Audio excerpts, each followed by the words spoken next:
دنیا کے مال سے جو مانگنا ہے مانگ لو، لیکن اپنی آخرت کی فکر کرو۔ فَإِنِّي لَا أُغْنِي عَنْكِ مِنَ اللَّهِ شَيْئًا، کیونکہ میں روز قیامت تمہیں اللہ سے نہیں بچا سکتا۔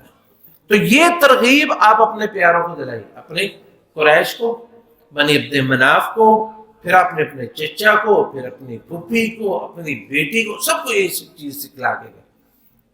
آپ کے پاس بنو تمیم کا ایک وفد آیا، دین کی باتیں سکھلائی ان کو، پھر آپ نے فرمایا ابشرو، خوشخبری قبول کرو، اقبل البشرا، خوشخبری قبول کرو۔ تو لوگ پتہ کیا کہنے لگے؟ کہنے لگے بشرتنا فاعطیتنا، خوشخبری دی ہے، وہ کچھ مال بھی دو، پیسہ تیل ہے، مال وہ بھی دو۔ تو رسول اللہ صلی اللہ علیہ وسلم اس پہ سخت ناراض ہوئے، آپ کے چہرے کا رنگ بدل گیا۔ پھر اہل یمن آئے، اور یمنی جو لوگ تھے وہ نبی علیہ السلام، وہ آپ نے ہمیشہ ان کی تعریف فرمائی۔ آپ نے فرمایا اقبل البشرا، اے یمن کے لوگوں خوشخبری قبول کرو۔ کس چیز کی؟ یعنی کہ تم کو اللہ تعالیٰ نے دین کی سمجھ عطا فرما دی ہے، اور جو اجر اللہ رب العزت نے تیار کیے وہ تمہیں ملنے والے ہیں۔ اللہ تعالیٰ تمہیں جہنم سے بچا دے گا، تمہیں جنت میں داخل کر دے گا، یہ خوشخبری قبول کر لو۔ تو اہل یمن بڑے خوش ہو، کہنے لگے اللہ کے رسول، ہم نے آپ کی خوشخبری قبول کر لی، ہم نے آپ کی خوشخبری قبول کر لی۔ یہی خوشخبری تھی کہ بس اللہ تعالیٰ تمہیں جو مومنوں کے ساتھ وعدہ کیا ہے اللہ تعالیٰ وہ تمہیں عطا کرے گا، اور جو اللہ تعالیٰ نے جہنمیوں اس کو ڈرایا ہے اللہ تمہیں ان سے بتائے گا۔ تو اس لیے یہ اصل چیز ہے جو ہم اپنے پیاروں کو دیتے ہیں، یہ چیز سمجھنے والی اور سوچنے والی ہے کہ ہم اپنے پیاروں کے لیے کر کیا رہے ہیں، ان کی آخرت کے لیے کیا کر رہے ہیں، ان کی بھلائی کے لیے کیا کر رہے ہیں۔ اب چند میں مثالیں میں آپ کو اللہ کے رسول علیہ الصلوۃ والسلام کی زندگی سے بیان کرتا ہوں کہ آپ نے اپنے پیاروں کے لیے کیا کیا۔ سب سے پہلے اپنی اولاد کے لیے کیا کیا۔ حضرت علی رضی اللہ تعالیٰ عنہ روایت کرتے ہیں کہ حضرت فاطمہ جو ان کی بیوی تھی، حضرت علی رضی اللہ تعالیٰ عنہ مالی طور پر بڑے ہی جو ہے وہ کمزور تھے، اور گھر میں جو ہے وہ بیوی ان کی فاطمہ تھی، وہی کام کرتی، چکی پیستی، ہاتھوں میں چھالے پڑ جاتے، جھاڑو دیتی، جسم ہٹ جاتا، سارا کچے فرش ہوتے تھے۔ تو بڑے پریشان ہوئے، تو اللہ کے رسول علیہ السلام کے پاس حضرت فاطمہ گئی۔ حضرت علی نے بتایا کہ ان کے پاس غلام آئے ہیں کچھ، آپ بھی اپنے لیے کوئی مانگ لو، کم از کم وہ آپ کے لیے پانی بھر کے لا دے، آپ کے لیے چکی پیس دے گا، گھر کے کچھ کام کر دے گا۔ تو حضرت عائشہ رضی اللہ تعالیٰ عنہ کے گھر میں یہ گئی حضرت فاطمہ رضی اللہ تعالیٰ عنہ۔ اللہ کے رسول علیہ السلام گھر میں تشریف فرما نہیں تھے۔ عائشہ نے پوچھا کہ بیٹی کدھر آئی ہو؟ کہنے لگی جی یہ معاملہ ہے، اللہ کے رسول علیہ السلام کے پاس کچھ غلام آئے ہیں یا آتے ہیں، تو آپ سے کہیے کہ ایک ہمیں بھی عطا فرما دے۔ اب دیکھیں یہ کون کہہ رہا ہے؟ حضرت فاطمہ۔ کن کو کہہ رہی ہیں؟ حضرت عائشہ سے، حالانکہ اپنا باپ حیات ہے۔ اگر ان کے درمیان کوئی اختلاف ہوتا یا ان کو ایک دوسرے کے بارے میں بغض ہوتا تو وہ اپنی ضرورت کبھی بھی حضرت عائشہ کو بتاتے؟ وہ کہتے میں پھر آ جاؤں گی، اللہ کے رسول علیہ السلام کو بتا دوں گی۔ نہیں، فاطمہ حضرت عائشہ کو بتا کے چلے گی۔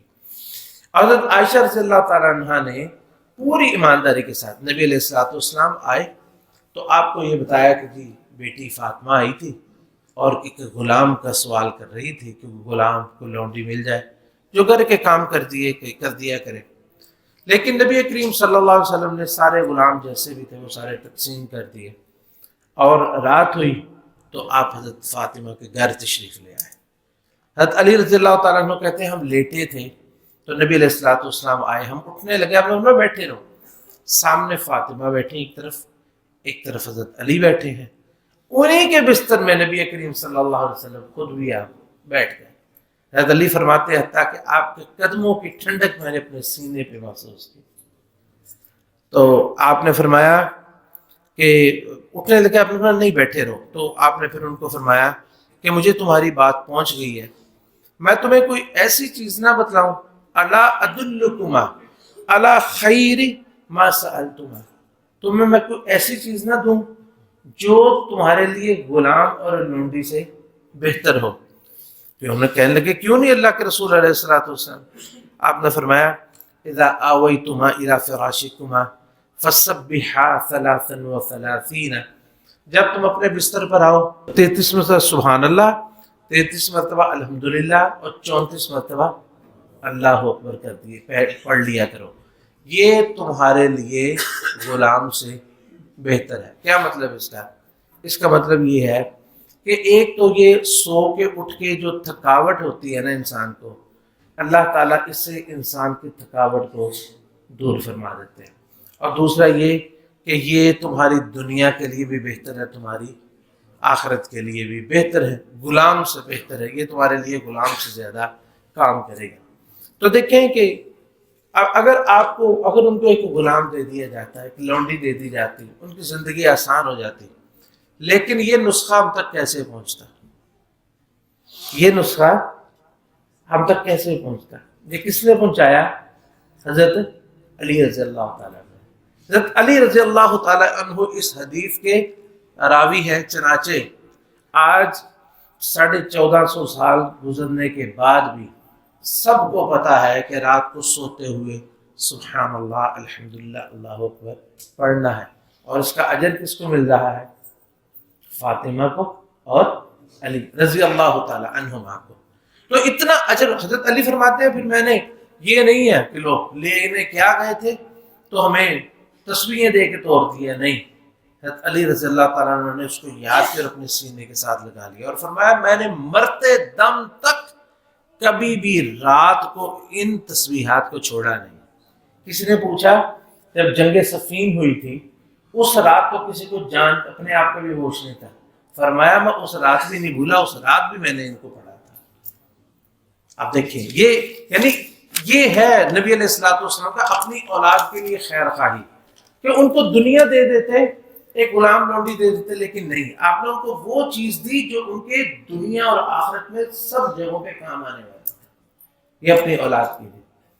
تو یہ ہے، اور اپنے بڑوں کو، آپ کے بڑے کون تھے؟ نبی علیہ الصلوۃ والسلام کے ایک چچا تھے حضرت عباس رضی اللہ تعالیٰ عنہ، یہ آپ کے بڑے تھے، نبی علیہ الصلوۃ والسلام سے بڑی محبت کرتے، بڑا ہی پیار کرتے، اور بڑے فخر سے آپ لوگوں میں بیٹھ کے کہا کرتے تھے آپ میرا چاچا، میرے چاچے ورگا کہتا چاچا، یہ میرا چچا ہے، میرے چچے جیسا کسی کا چچا ہے تو دکھائے۔ لوگوں نے آج چچا کے رشتے کو دشمنی کا رشتہ بنا دیا۔ آپ فرمایا کرتے تھے چچا جو ہوتا ہے یہ باپ کی طرح ہوتا ہے، یہ باپ کی طرح ہوتا ہے چچا۔ تو آپ نے ایک دفعہ بڑی محبت سے فرمایا یا عباس، بیٹھے ہوئے، یا عباس، یا اے عباس، اے چچا جی، الا اصلک، کیا میں آپ کے ساتھ کچھ صلہ رحمی والا کام کروں؟ الا احبوک، کیا میں آپ کو کوئی گفٹ کروں، کوئی تحفہ دوں؟ الا انفعک، کوئی فائدے والی، کوئی نفع والی چیز بتاؤں؟ الا اعطیک، الا امنحک، یہ سارے الفاظ، میں تمہیں کچھ عطا نہ کروں، میں آپ کے لیے خدمت میں کچھ پیش نہ کروں؟ تو حضرت عباس رضی اللہ تعالیٰ کہتے ہیں کیوں نہیں اللہ کے رسول، آپ حکم کیجئے۔ تو آپ نے ان کو کیا دیا؟ مال تھوڑا تھا، دولت آپ کے پاس تھوڑی آتی تھی، ظہر کی نماز پڑھی آپ نے تو سنتیں نہیں ادا کی، گھر دوڑے، مال لے کے آئے، اتنا مال تھا، تقسیم کرتے کرتے عصر کی اذان ہوگی، آپ سنتیں نہیں پڑھ سکے، اتنا مال آپ نے تقسیم کیا۔ پھر آپ نے وہ سنتیں عصر کے بعد پڑھی تھی۔ اللہ بہت مال دیتا تھا لیکن آپ سب تقسیم کر دیتے تھے۔ چچا کو کیا دیا؟ چچا کو کے ساتھ اتنی محبت جتائی، اتنا پیار جتایا، تو کیا دیا؟ آپ نے فرمایا چچا میں آپ کو ایک کام بتاتا ہوں، اگر وہ آپ کر لیں، غفر اللہ لک ذنبک اولہ وآخرہ وقدیمہ وحدیثہ وخطأہ وعمدہ وصغیرہ وکبیرہ وسرہ وعلانیتہ۔ اے چچا میں ایسی چیز بتلاتا ہوں، آپ وہ کام کر لیں، اللہ تعالیٰ آپ کے پہلے گناہ، بعد کے گناہ، پرانے گناہ، نئے گناہ، غلطی سے کیے ہوئے، جان بوجھ کے کیے ہوئے، صغیرہ گناہ، کبیرہ گناہ، چھپ کے کیے ہوئے، اعلانیہ کیے ہوئے، اللہ سارے گناہ معاف کر دے گا، سارے گناہ معاف کر دے گا۔ پھر آپ نے کیا بتلایا ان کو؟ آپ نے ان کو صلاۃ و تسبیح بتلائی. آپ نے فرمایا کہ اس طرح صلاۃ و تسبیح پڑھنی ہے قیام میں 15 دفعہ سبحان اللہ والحمدللہ ولا الہ الا اللہ واللہ اکبر، 10 دفعہ رکوع میں، 10 دفعہ رکوع سے اٹھ کے، 10 دفعہ سجدے سے، 10 دفعہ سجدے سے اٹھ کے، پھر 10 دفعہ سجدے میں، پھر 10 دفعہ سجدے سے اٹھ کے، 75 رکعات ایک تکبیر میں، اور 4 تکبیرات میں 300 یہ تکبیر جو ہے وہ یہ تسبیحات بنتی ہیں. آپ نے فرمایا یہ کر لیا کرو، اگر ہو سکے تو روز ایک دفعہ پڑھ لو. پوچھا پھر روز کیسے پڑھ سکتے اتنی لمبی نماز؟ آپ نے فرمایا چلو ہفتے میں ایک دفعہ پڑھ لیا کرو، ناممکن ہو تو مہینے میں ایک دفعہ پڑھ لیا کرو، نہیں تو سال میں تو ایک دفعہ پڑھ لیا کرو. یہ آپ نے ان کو گفٹ کیا ہے، یہ آپ نے ان کو ہدیہ دیا اپنے چچا کو.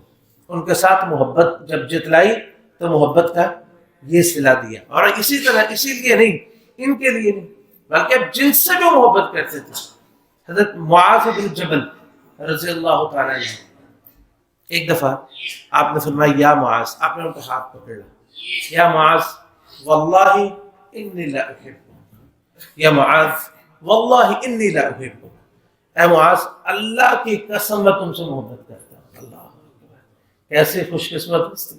اللہ کے رسول اس کو فرما رہے ہیں کہ اے معاذ میں اللہ کی قسم تم سے میں محبت کرتا ہوں. پھر آپ نے محبت کا تحفہ کیا دیا؟ آپ نے فرمایا فإنی اوصیک یا معاذ، اے معاذ میں تم کو وصیت کرتا ہوں لا تدعن فی دبر کل صلاۃ تقول اللہم اعنی علی ذکرک وشکرک وحسن عبادتک. اے معاذ تم نماز کے آخر میں کبھی بھی یہ کلمات نہ چھوڑنا کہ ربی اعنی علی ذکرک، اے اللہ میری مدد کر کہ میں تیرا ذکر کر سکوں، اے اللہ میری مدد کر میں تیرا شکر کر سکوں، اے اللہ میری مدد کر میں اچھے طریقے سے تیری عبادت کر سکوں. یہ ہے محبت، یہ ہے خیر خواہی، یہ ہے جذبہ. کسی کو کچھ دینا ہے تو وہ دے جس کا فائدہ. اب دیکھیں یہ اب دعا کون کون پڑھتا ہے؟ میرا خیال ہے کوئی نہیں چھوڑتا ہوگا، نمازی سارے انشاءاللہ پڑھتے ہوں گے. اچھا یہ ویسے نا اور شیخ محمد بن صالح العثیمین وغیرہ دوسرے علماء فرماتے ہیں یہ سلام پھیرنے سے پہلے پڑھنا چاہیے، کیونکہ یہ دبر کل صلاۃ ہے نا، ہم نماز کے بعد پڑھتے ہیں تو فرماتے ہیں کہ نماز سے پہلے پڑھنا چاہیے. بہرحال انشاءاللہ جو بعد میں پڑھتا ہے اللہ اس کا بھی اجر دے گا. اس کی تعبیر میں فرق ہے کہ بعض لوگ علماء یہ سمجھتے ہیں کہ یہ سلام سے پہلے پڑھنا چاہیے اور بعض کہتے ہیں بعد میں. بہرحال لیکن جو بھی یہ دعا پڑھتا ہے لیکن نفلی ہے دعا، تو اس ساری دعا کا اجر کس کو ملتا ہے؟ اس کے راوی میرے علم کے مطابق صرف حضرت معاذ بن جبل ہے. یہ حدیث غریب ہے، یعنی ایک راوی ہے اس کا، اور وہ کون ہے؟ معاذ بن جبل. معاذ بن جبل رضی اللہ تعالیٰ عنہ. آپ نے ایسا تحفہ عطا فرمایا ان کو کہ انہوں نے امت کو بتلایا، اور امت قیامت تک اس پہ عمل کرتی رہے گی، اور اجر کس کو ملے گا؟ معاذ بن جبل کو. اپنے بیٹے حسن چھوٹے سے تھے، نبی علیہ الصلوۃ والسلام جب فوت ہوئے نا چھوٹے سے بچے تھے، آپ نے ان کو کتنا مال دیا، کتنی دولت دی. آپ نے ان کو ایک دفعہ بٹھا کے آپ نے ان کو فرمایا کہ وطر میں جب وطر تم پڑھو نا یہ دعا پڑھا کرو. کون سی دعا؟ اللہم انی اللہم اہدنی فی من ہدیت وعافنی فی من عافیت. یہ وطر کی دعا آپ نے سکھلائی. تو اس حدیث کے واحد راوی حضرت حسن رضی اللہ تعالیٰ، ایک چھوٹے سے بچے. یہ آپ نے اپنی اولاد کو یہ تحفہ دیا، تو یہ سارا اجر جتنے وطر میں پڑتا ہے کس کو ملتا ہے؟ اسی طرح دیکھیں اب ایک قوم انصار ہے، کتنی مدد کی نبی علیہ الصلوۃ والسلام کی، کتنا ساتھ دیا. جنگ حنین ہوتی ہے، اور جنگ حنین میں بڑی مشکل جنگ تھی، بڑا مال اکٹھا ہوا. تو یہ مکہ کے بعد ہوئی تھی، فتح مکہ کے بعد. اس میں کچھ لوگ ایسے تھے جو ابھی نئے مسلمان ہو رہے تھے، وہ جنہوں نے اسلام قبول نہیں کیا، اللہ نے ان کو بھی اسلام میں داخل کر دیا. بڑا مال اکٹھا ہوا. آپ نے جو قریش کے لوگ تھے نا اسلام میں داخل ہو رہے تھے، آپ نے تقریباً مال زیادہ انہیں میں تقسیم کر دیا. ایک دفعہ 100 اونٹ ایک بندے کو دے دیے. تو جو انصار تھے آپ کے ساتھ مدینہ سے آئے وہ دیکھتے ہی رہ گئے، کچھ بھی نہیں دیا. آپ نے ایک ابھی مسلمان ہوا 100 اونٹ دے دیے، پھر 100 دے دیے، پھر 100، ایسے بھی ہوا زیادہ دے دیے. تو انصاری بعض لوگوں کے دل میں آیا، کہنے لگے کہ دیکھیے ہم اللہ کے رسول کا اتنا ہم نے ساتھ دیا، کہاں سے ہم چلے ہیں، کہاں پہ ہم آئے ہیں، ابھی ہماری ان کے ساتھ جنگ تھی، اسلام قبول کیا، آپ نے سارا دے ہی ہونے دیا۔ تو نبی علیہ الصلوۃ والسلام تک یہ بات پہنچ گئی، تو آپ نے کہا لوگ کہ انصار کو جمع کرو، اکٹھا کرو ایک جگہ پہ، ایک خیمے میں بڑا تھا یا باہر کی جگہ جہاں بھی، آپ نے انصار کو جمع فرمایا۔ آپ نے فرمایا کوئی باہر کا بندہ تو نہیں ہے؟ کہنے لگے جی کوئی نہیں۔ آپ نے فرمایا کوئی ہے تو نکال دو، صرف یہاں پہ انصار ہی رہیں گے، صرف آپ نے انصار کو اکٹھا کیا۔ پھر آپ نے فرمایا کہ مجھے تمہارے بارے میں یہ بات پہنچی ہے، کیا یہ سچ ہے؟ تو ان میں سے ایک جو ہے وہ بوڑھے آدمی نے، بوڑھے صحابی نے کہا اللہ کے رسول ہمارے کچھ نوجوانوں نے ایسی باتیں کی ہیں، واقعی کی ہیں۔ تو آپ نے فرمایا لوگوں تم کہہ سکتے ہو کہ لوگ ہمارے دشمن تھے، لوگ اللہ کے رسول کے دشمن تھے، ہم نے ان سے دوستی کی، آپ کو شہر سے نکالا، ہم نے آپ کو شہر میں جگہ دی، لوگ آپ کی سے جنگیں کرتے تھے، ہم نے آپ کا ساتھ دیا، کہہ سکتے ہیں۔ لیکن انصار کی بات یاد رکھو، ایسا نہیں ہے کہ تم گمراہ تھے اللہ نے تم کو ہدایت دی، تم ایک دوسرے کا جانی دشمن سے اللہ نے تم کو اکٹھا کر دیا، اللہ نے تم کو اسلام جیسی نعمت عطا کر دی، یہ کہہ سکتے ہو۔ لیکن بات یہ ہے کہ میں نے ان کو جو مال دیا ہے صرف ان کے دلوں کو اسلام کی طرف مائل کرنے کے دیا۔ اے انصار تم اس بات پہ خوش نہیں ہوتے، کوئی بکریاں لے کے جا رہا ہے، کوئی اونٹ لے کے جا رہے ہیں، اور تم اپنے گھروں میں اللہ کے رسول کو لے کے جا رہے ہیں، تم اس بات پہ خوش نہیں ہو کہ لوگ مال لے کے جائیں، تم اللہ کے رسول کو لے کے جاؤ؟ اور دیکھو مجھے تم سے بہت پیار ہے، اتنی محبت ہے کہ اگر اللہ رب العزت نے ہجرت جیسی عظیم اجر مجھے نہ دینا ہوتا نا، تو مجھے اللہ پیدا ہی انصار تم میں کرتا۔ اور انصاریوں لوگ وہ لباس ہیں ہم جو اوپر پہنتے ہیں، اور انصاریوں تم وہ لباس ہو جو جسم کے ساتھ لگا ہوتا ہے، تم میرے دل کے ساتھ ہو، یہ لوگ اوپر کا لباس ہے۔ تو صحابہ انصار رونے لگے، اتنا روئے اتنا روئے، کہنے لگے رضینا باللہ، اللہ کے رسول ہم آپ پہ راضی ہیں، ہم آپ پہ خوش ہیں، جو کچھ آپ نے دیا۔ یہ بات تھوڑی کہ اللہ کے رسول فرمائے کہ لوگ مال لے جائیں، بکریاں اور اونٹ لے کے جاؤ، اور تم اللہ کے رسول کو اپنے گھر میں لے جاؤ۔ تو یہ رسول اللہ صلی اللہ علیہ وسلم کی تربیت تھی کہ آپ جن سے محبت کرتے تھے نا، چاہے اپنی اولاد تھی، آپ کے بڑے تھے، آپ کے دوست تھے، آپ کی قوم تھی، آپ کے جو بھی تھا، تو آپ نے ان کو وہ عطا فرمایا کہ جو دیر پا، جس کا اجر جو ہے وہ ہمیشہ باقی رہنے والا۔ اب دیکھیے انصار بھی سارے فوت ہو گئے، سارے لوگ فوت ہو گئے، لیکن ان کا اجر ختم ہو گیا، قیامت تک کے لیے جاری ہے۔ حضرت معاذ رضی اللہ تعالیٰ عنہ واحد اس حدیث کے راوی ہے، حضرت حسن رضی اللہ تعالیٰ عنہ اس حدیث کے جو ہم نے ابھی ذکر کی اس کے راوی ہے، حضرت عمران کی جتنی ہم نے آپ کے سامنے یہ ذکر کی، حضرت عباس جو میں نے ابھی بیان کی وہ یعنی اصلاۃ و تسبیح اس کے راوی ہے۔ تو بات یہ ہے کہ ہمیں بھی سوچنا چاہیے کہ ہم اپنے پیاروں کے لیے، چاہے وہ ہمارے بچے ہیں، ہمارے بڑے ہیں، ہمارے بہن بھائی ہیں، ہمارے اعزاء و اقارب ہیں، ہم ان کو دیکھیں کہ ہم ان کے کو کیا دے رہے ہیں، ان کے لیے محبت کا کون سا جو ہے وہ سلسلہ ہم شروع کر رہے ہیں، اس بات کو مد نظر رکھیں۔ اللہ تعالیٰ ہمیں نیکی کی توفیق عطا فرمائے۔ حضرات گرامی، آج شعبان کی 6 تاریخ ہے، رمضان المبارک جو ہے وہ بالکل قریب آ گیا ہے۔ رمضان المبارک سے پہلے یہ جو مہینہ ہے شعبان کا، نبی کریم صلی اللہ علیہ وسلم نے اس کے بارے میں فرمایا کہ اکثر لوگ اس کے بارے میں غفلت کا شکار ہوتے ہیں کہ جی جو بھی نیکی کے کام ہوتے ہیں، جی رمضان آ رہا ہے، مطلب اس کا یہ ہے کہ وہ ہم رمضان میں کریں گے۔ اور نبی کریم صلی اللہ علیہ وسلم شعبان کو بڑا پسند فرماتے تھے اور اس میں بکثرت روزے رکھا کرتے تھے۔ حضرت عائشہ رضی اللہ عنہ فرماتی ہیں کہ کسی مہینے میں آپ اتنے روزے نہیں رکھتے تھے جتنے آپ شعبان میں رکھتے تھے، لیکن یہ شروع شعبان سے رکھنے چاہیے، یا جو اب بندہ کو شروع کر دے۔ اگر کوئی بندہ پہلے روزے نہیں نہ رکھتا تو پھر نصف شعبان کے بعد وہ روزے نہ رکھے، پھر وہ رمضان کی تیاری کرے۔ تو یہ اگر جو بندہ روزے رکھتا ہے، اللہ جس کو توفیق دیتا ہے، اس کو چاہیے کہ اس مہینے کو جو ہے وہ غنیمت سمجھے۔